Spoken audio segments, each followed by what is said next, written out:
Shalom teman-teman semua, kembali lagi bersama saya.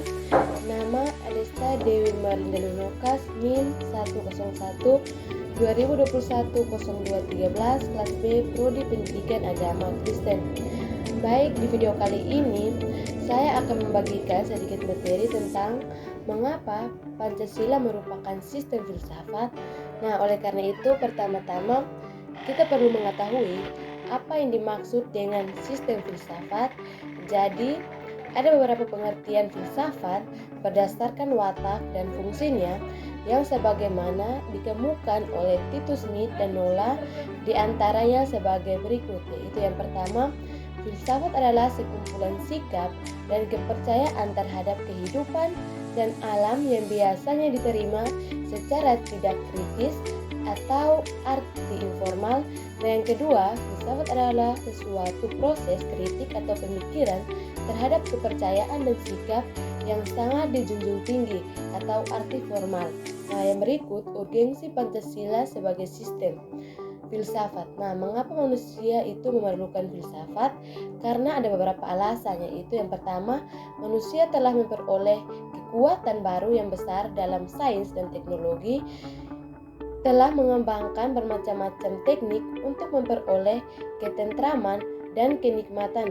Yang kedua, filsafat melalui kerjasamanya dengan disiplin ilmu lain memainkan peran yang sangat penting untuk membimbing manusia kepada keinginan-keinginan dan inspirasi mereka. Nah, poin yang berikut B, menanya alasan diperlukannya kajian Pancasila sebagai sistem filsafat. Nah, Pancasila sebagai irtivius, objektivius, artinya nilai-nilai Pancasila dijadikan sebagai objek yang dicari landasan filosofinya berdasarkan sistem dan cabang-cabang filsafat yang berkembang di Barat. Yang berikut, landasan ontologis filsafat Pancasila. Pancasila sebagai gentivius, objektivius memerlukan landasan pijak filosofis yang kuat yang mencangkup 3 dimensi, yaitu landasan ontologis, landasan epistemologis, dan landasan aksiologis. Nah, ontologis menurut Aristoteles merupakan cabang filsafat yang membahas tentang hakikat segala yang ada secara umum, sehingga dapat dibedakan dengan disiplin ilmu-ilmu yang membahas sesuatu secara khusus. Dan yang berikut, landasan epistemologis filsafat Pancasila. Pernahkah kita mendengar istilah epistemologi?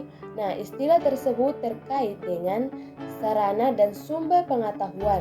Nah, epistemologi sendiri adalah cabang filsafat pengetahuan yang membahas tentang sifat dasar pengetahuan, kemungkinan lingkup, dan dasar umum pengetahuan. Nah, poin yang berikut C, menggali sumber historis, sosiologis, politis tentang Pancasila.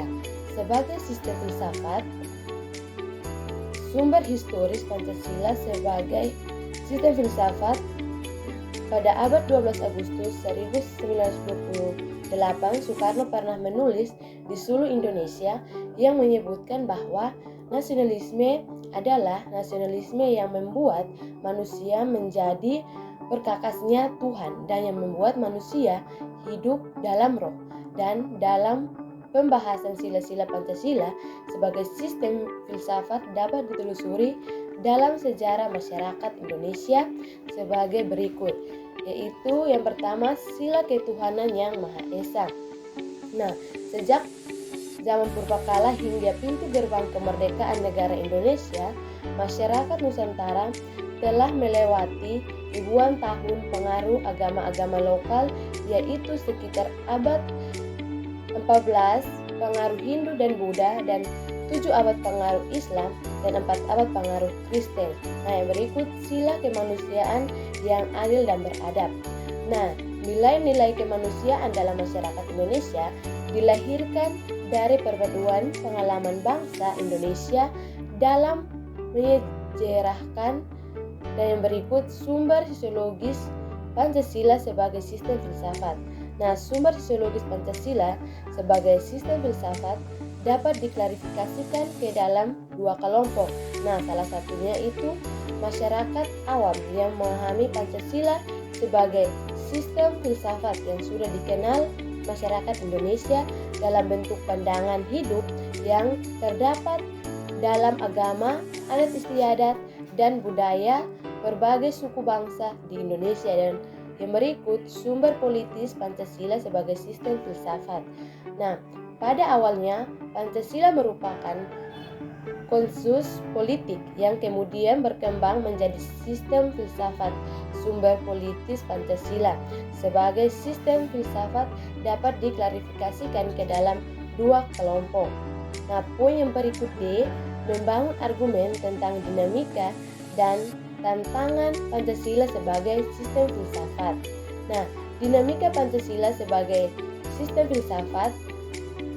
Nah, Pancasila sebagai sistem filsafat ini mengalami dinamika sebagai berikut. Pemerintahan Soekarno dan juga Pancasila sebagai sistem filsafat dikenal dengan istilah filosofis Grand Slam. Gagasan tersebut merupakan perenungan filosofis Soekarno atas rencananya berdirinya negara Indonesia merdeka. Nah, ide tersebut dimaksudkan sebagai dasar kerohanian bagi penyelenggaraan kehidupan bernegara.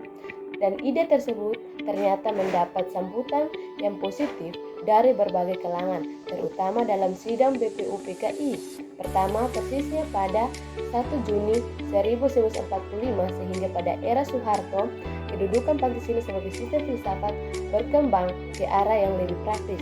Nah, filsafat Pancasila tidak hanya bertujuan mencari kebenaran dan kebijaksanaan, tetapi juga digunakan sebagai pedoman hidup sehari-hari. Nah, poin yang berikut tantangan Pancasila sebagai sistem filsafat. Nah, ada beberapa bentuk tantangan terhadap Pancasila sebagai sistem filsafat. Nah, munculnya dalam bentuk-bentuk sebagai berikut. Yang pertama, kapitalisme, yaitu aliran yang meyakini bahwa kebebasan individual pemilik modal untuk mengembangkan modal usaha dalam rangka meraih keuntungan sebesar-besarnya merupakan upaya untuk mensejahterakan masyarakat. Yang kedua, komunisme adalah sebuah paham yang muncul sebagai reaksi atas perkembangan kapitalisme sebagai produk masyarakat liberal. Nah, E, mendeskripsikan esensi dan urgensi Pancasila sebagai sistem filsafat. Nah, esensi atau hakikat Pancasila sebagai sistem filsafat.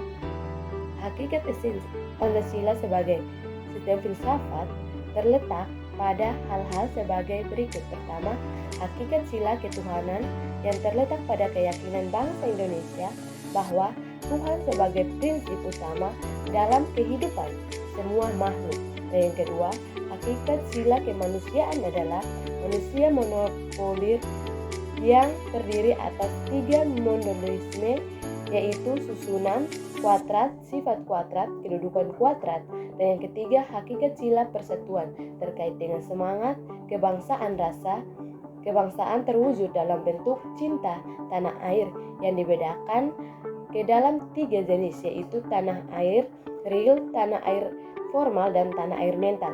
Nah, yang keempat, sila kerakyatan terletak pada prinsip musyawarah, artinya keputusan yang diambil lebih didasarkan atas semangat musyawarah untuk mufakat, bukan membenarkan begitu saja pendapat mayoritas, tetapi peduli pendapat minoritas.